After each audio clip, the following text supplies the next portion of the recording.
Now, ABC 6 News at 5, on your side.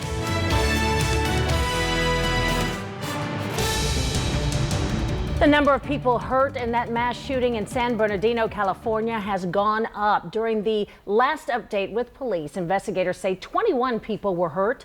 The death toll has stayed steady at 14. Police also say the suspected shooters, Syed Farouk and Tashfeen Malik, had hundreds of rounds of ammo in the rented car they were found in. They also had a massive arsenal of weapons and ammunition in their home, along with a dozen pipe bombs. Federal investigators say the number of active shooter incidents has more than doubled in recent years. ABC 6 investigator Brooks Giroux outlines this alarming trend and what could be a partial explanation.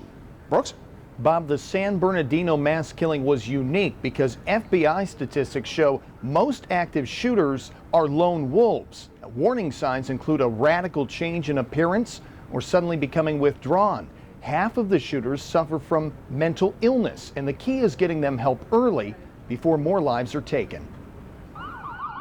The horrifying scenes are happening with frightening regularity. This year alone, there have been at least 56 mass shootings in which 3 or more people were killed. We continue to see these instances happen. The massacre in San Bernardino is the second mass shooting just this week. Last Saturday, 3 people were killed at this Planned Parenthood clinic in Colorado Springs. The nightmare situations follow the shooting spree at an Oregon college in October that left 10 people dead. The death of 9 people in the Charleston church massacre in June, and the attacks that claimed 5 lives in Chattanooga in July. There is something contagious about mass shootings breeding other mass shootings, and most of the studies support that a 2-week window after a mass shooting seems to be a real critical time of having another mass shooting. Investigators are looking for possible motives for Wednesday's massacre and questioning if it was preventable. A new report from the Secret Service is looking at other recent shootings. It shows there are often warning signs among those who go on to carry out attacks. All but one had exhibited concerning behavior prior to the attack. But the San Bernardino attack was unusual. Here's why. The FBI says women are rarely among the suspects, and this mass shooting involved not one, but 2 shooters. Now the search for a motive. In the newsroom, Brooks Giroux, ABC 6 investigators. Brooks, thanks. So this tragedy has a lot of you talking on our ABC 6 Facebook page. We're asking, does the San Bernardino mass shooting make you more likely to arm yourself? Vicki Green wrote, already have. CCW is active and weapon is loaded, but that was before this shooting. Mark Davis posted, I don't think we should walk around with guns. They should be for home protection only. And we've also posted a poll. Right now, 67% saying they are more likely to arm themselves, 30% said no, 3% say they don't have an opinion. Attorney General Loretta Lynch is speaking tonight about the mass shooting. She says no matter the results of the investigation, this type of violence has no place in the United States. This is not what we stand for. This is not what we do. This is not what we work for. It's not what we live for. It's antithetical to our values. Stay with ABC 6 News for continuing coverage on this developing story. Coming up all new at 6, we're taking a look at an uptick in gun sales here in Central Ohio since yesterday's shooting. You can also check out our website, abc6onyourside.com, and our ABC 6 Facebook and Twitter pages for instant updates. It is a beautiful night out here at the Columbus Zoo. The wild lights are on display. We have a lot of people out here tonight, we do, too. and the darker it gets, the brighter the lights look. It's just spectacular. As we said earlier, we just need a little snow, and the holidays are in full swing out here. It's not even that cold either, and it's not because of the lights. Right. I don't know. It feels great out here. Well, we want to also talk about our Toys for Tots drive, which is this Saturday, and we have 2 sponsors of the Toys for Tots. We have Victor Rizopis from Adrenaline Park near Mill Run. Thank you so much for coming out here tonight. And Don Hertzman, he is with Fresh Time Markets. You actually have 2 markets. So where are your markets? We have one located in Worthington on North High Street and then one in Columbus on Sawmill Road. Wonderful. And where's Adrenaline Park? It's 3708 at the Fish and Gear Boulevard in Hilliard at the Mill Run. Excellent. So this is a first year for you to be involved in Toys for Tots. What made you get involved this year? Well, we at Fresh Time just kind of wanted to give back to our communities, and what better organization to partner with at the holidays than Toys for Tots. So we became drop-off locations at both of our stores, And actually, we have about 50 $10 gift cards left at the Sawmill location. For the first 50 people that bring in a toy, you get a $10 gift card. Wonderful. And Victor, you have also a collection set up at Adrenaline Park at Mill Run. How's the response been there? Well, everybody's like, we're unaware that we are a sponsor, and as soon as they found out, they're like, we'll do it next time we are here. And actually, we are given a free hour jump for everybody who brings them in. And my involvement is because I have two boys, 10 and 9, and they were always like, Dad, what are they doing? The last time we were seeing this last year. And so this time when I announced it to my boys, like, we're doing it, it's like, yes. And they start collecting old toys, like, no, you gotta bring new. Yeah, the kids want to get rid of their old toys, right? That the idea? Doesn't work that way. We're collecting toys for new unwrapped toys for babies all through teenagers. And a lot of people forget about the older kids, because usually you think Christmas younger kids, but the older kids, they also want something too. Do you have a favorite Christmas memory or a holiday memory of you waking up and going downstairs to the tree? Oh yeah, getting that Lionel train set when I was a kid. So that's probably my best childhood memory. Victor, how about you? Same thing, what could be better than the train? Yes. That was the best gift. So, have you been out here at the zoo? I have not been out here at Christmas time at the zoo. I did make my way out here this summer with my two boys. Yeah. Great place to visit. Yeah, summer it looks a little different than right now. Victor, Yes. you said you come out every year. Yeah, we are here every year, a couple of times during the winter, and my kids always joke, hey, let's count the lights. I'm like, go ahead and try and see how many are there. Well, we're just about to be upstaged by a penguin. Something smells fishy. Oh, but this is Trout, and Look at Kurt, him. tell us a little bit about him. Yeah, he is beautiful, isn't he? He goes by another name, but we can't say We it on can't TV. say it on TV, but we can say he's a Blackfoot penguin. Yes, he and they is. say, I'm going to give you the mic to hold here. I want to see, they say if you call his name, that he will toddle over to you. So let's give it a try, All right, okay? go ahead. Trout, Trout. Here, Trout. See you, Trout. See you, Trout. Come here, honey bear. Come here, little penguin. Nicely Aw. done. Bob and Yolanda, compete with this. We Look can't. at him. Isn't he cute? He's adorable. We're just You jealous of can't. you guys. Penguin with attitude. I'm trying to remember what Penguin his with name is. attitude What's his here. name again? Pepe. No, that's the Kroger penguin. Trout. Trout. Trout. That's right. I took a picture with Trout this last summer. I should have remembered. Oh, he's adorable. Aw. Hello, Trout. I want to see him walk. Tell him to come He's to great. you. Come here, puppy. Yeah, let's see. Come on, waddle, waddle. Go. Oh, there he is. Go, go, go. Oh, Okay, that's too cute. Isn't he wonderful? I love Trout. All right, thanks, guys. Well, one of the busiest interchanges in Central Ohio is getting ready to reopen. Right after the break, the timeline you won't want to miss if you drive on 270 and 33 in Dublin. Live Christmas trees are a tradition for a lot of families, but 547, why the quality of this year's crop may not be the best. An Ohio man puts up an unusual Christmas nativity scene at 557, the fight it's causing and why community leaders want it taken down.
New at 5:30, Ohio is collecting child support payments at its highest rate in nearly 8 years. The state says so far in 2015, it's collected 69% of current support owed. That's higher than the national average of 64%.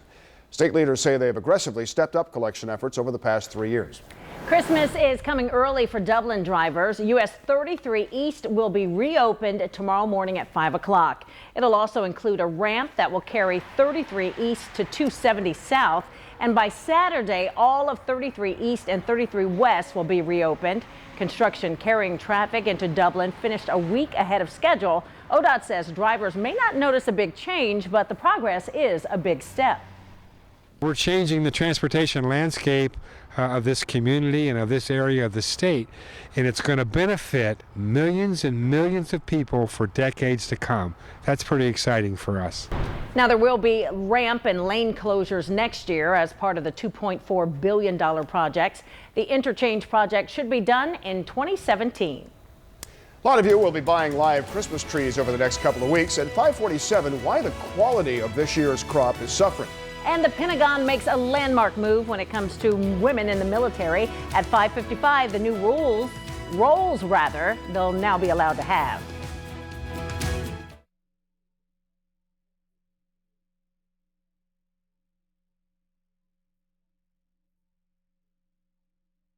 It's 2.5 minutes away. That wasn't the first day is always, and it's good. It's Friday. Take it all the way down. Do you have to do the illumination tomorrow night? You don't know? The grand illumination when they...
We'll talk about this later.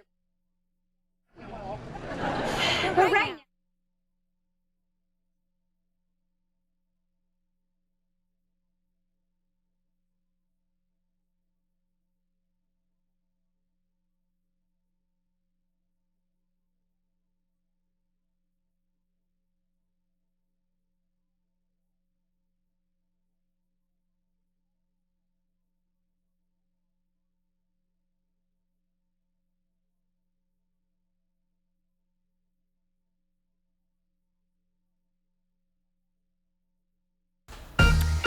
We continue our kickoff to the holiday season. We're going to head on back out to Kurt Ludlow and Terry Sullivan at the Columbus Zoo and Aquarium. All right, guys, what do you have now? What is that?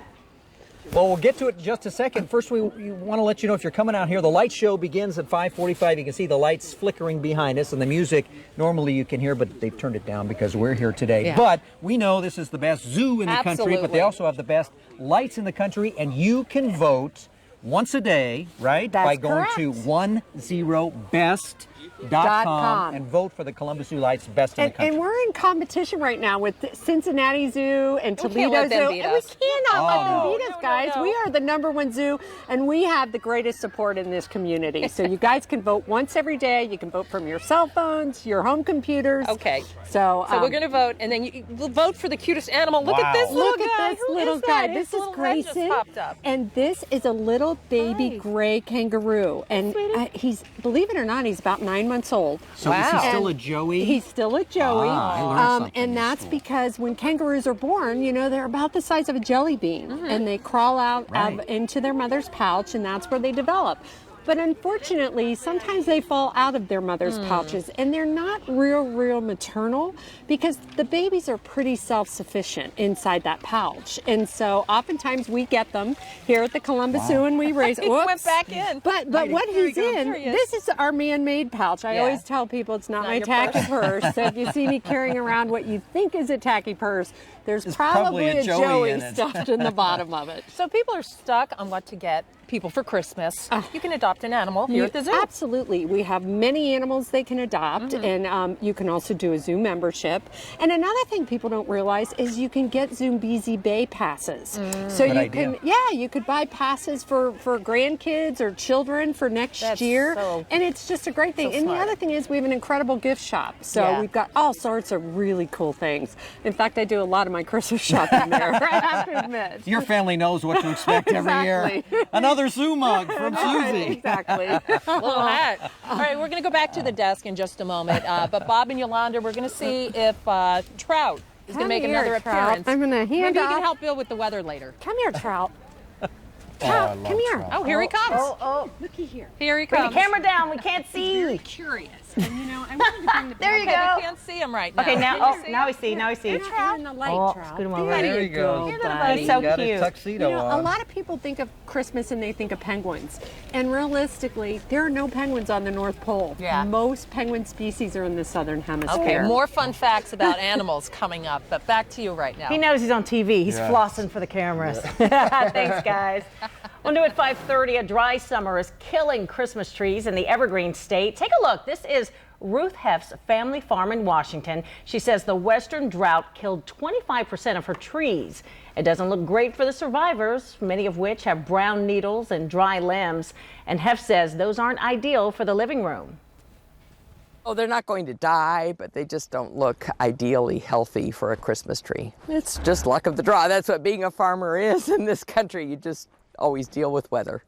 Heff says the trees will shed dry limbs and hopefully recover for next year. Well, one tree that's looking terrific tonight is the National Christmas Tree, and it is now lit as the First Lady, Michelle Obama, and Miss Piggy, her special guest reader, recite a Christmas story for all gathered there. The ceremony's still going on. A live look now. A host of stars are helping to kick off the holidays there in D.C. tonight. That ceremony started, though, with a moment of silence for the victims of the attack in San Bernardino, but lighter moods now. Well, Chief Meteorologist Bill Kelly is out at the Columbus Zoo and Aquarium. Hey, Bill. Yep. Hey, guys, it is a beautiful evening out there. How's everybody doing?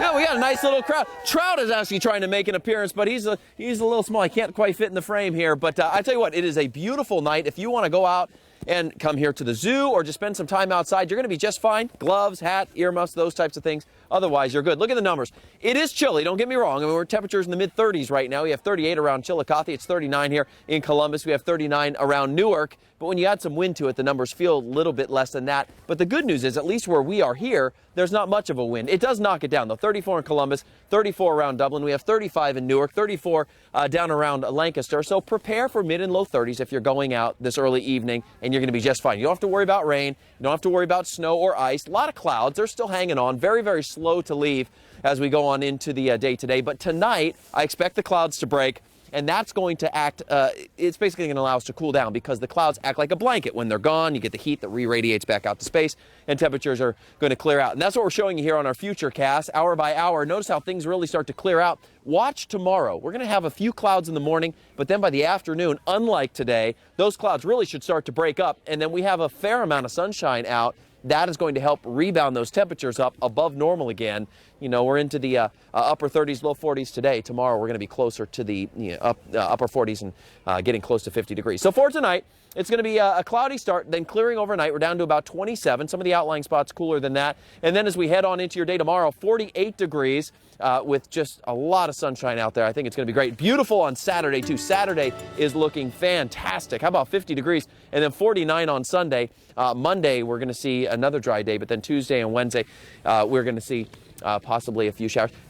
Let's bring Trout in one more time. Trout, you want to try to do it? Can we see him at all? No, you're duck. Can stand tall. Stand tall, Trout. There you go. Can you see him there? Posture, oh, he's out. Posture, Trout. Finally, Bill found someone shorter one than more him. to bring.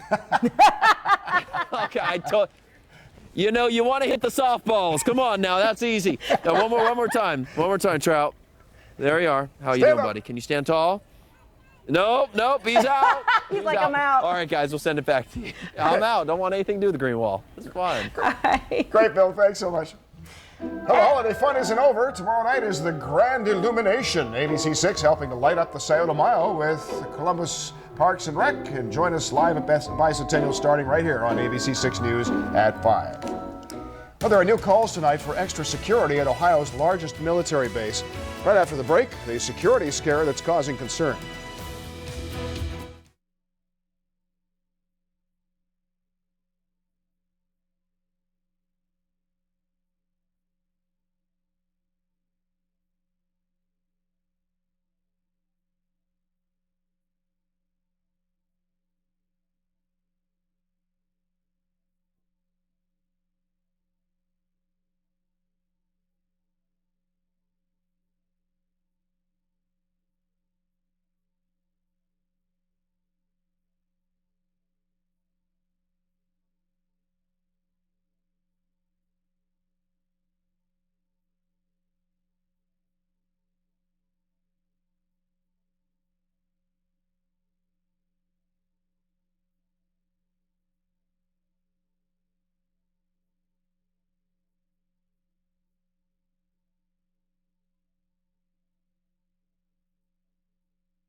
Five fifth graders in northern New Jersey are suspended after police say they were plotting to attack a high school while on a field trip.